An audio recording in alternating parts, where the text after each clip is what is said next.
and we're going to enjoy. Go for it. Thank you.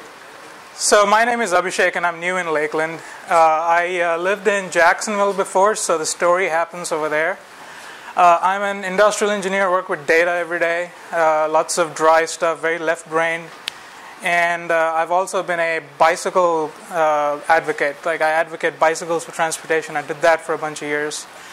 So as I was working, 2007 or so, I was thinking, my right brain is kind of clips of not doing anything about art at all. I'm just, numbers and data all day.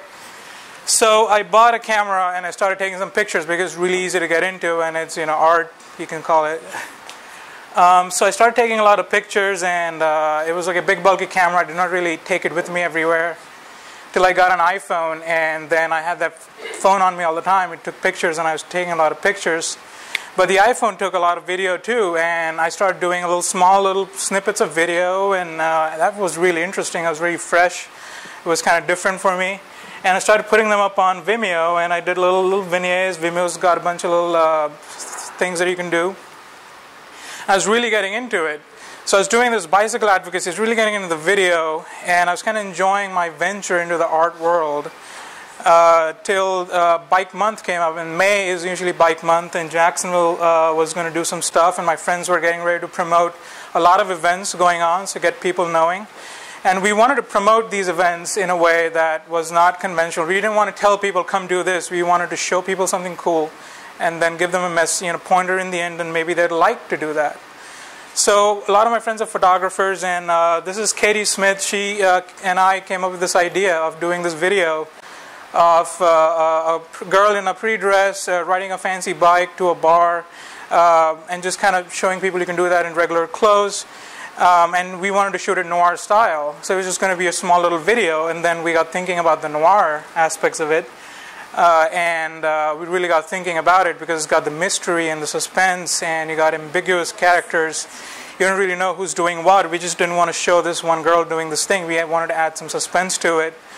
So we started researching on noir movies, and we watched, for 1 month I watched noir films, period. It was depressing. But at the end of the month, I kind of had a grasp of what we were trying to do, and I was talking about it with my friends, and we kind of brainstormed a lot, came together with the story. What we wanted, we had this girl, and we wanted to add some creepy characters in the midst, and she was doing some mysterious stuff and getting mysterious phone calls, and we wrote a story. And the story, we wrote it over a month, and we kind of bended it and made it look like what we wanted to look like, and we felt confident about putting this together. So the story was done, and then we set out to look for venues, and we started to see if we can really actually do this thing for real. These are some of our scouting pictures. There's a bar, there's a local cool library that we ended up using. It's a creepy alleyway. We ended up using that a lot. And we did a lot of venue searching, and I had to go and get permission, not from the alleyway, but from the bar and the library for sure. We got permissions lined up, and that felt like we were actually getting something accomplished. So then I started calling all my friends and said, hey, I need you all to work for me for free because I had no money in this. So I got a camera for free, I got some lenses for free, I got actors for free, and it was a small script, there was not much dialogue. So we got a lot of these people organized for free. So we had people lined up, we had locations lined up, and then came the day we wanted to shoot. So being the engineer that I am, here's a list of the shots that I said I had to take. I did not do a storyboard.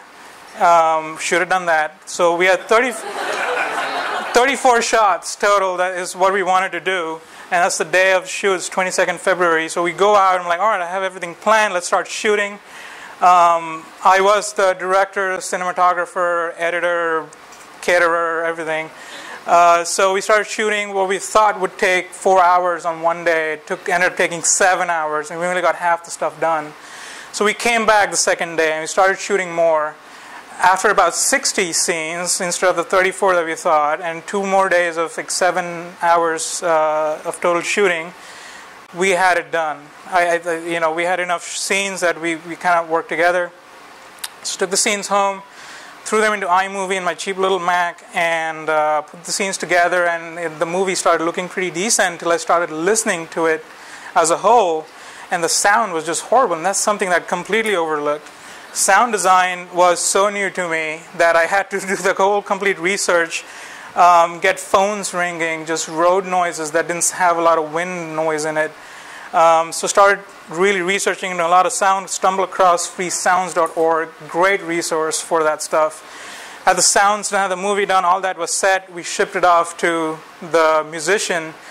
Again, another guy who did phenomenal work for free. He wrote custom music, scene by scene, for the entire movie. 6 minutes of movie took about 5 hours of music writing, and that's Goliath. He's our musician. He also rides a bike with us. Really cool guy. And we put the music on top of the movie, and we had a finished product. And I think it's just because of the music that it looked like we had a high production value. Really, I mean, everything else was pretty amateurish. Movie's done. We started promoting it online. Again, everything for free. We had a list of events for Bike Month. It's jacksonvillebikemonth.com. The movie kind of pointed everybody to the website, and the movie got pretty viral for a while, and the event was pretty successful. We had a huge turnout in May, bigger than we've ever had in Jacksonville for this stuff.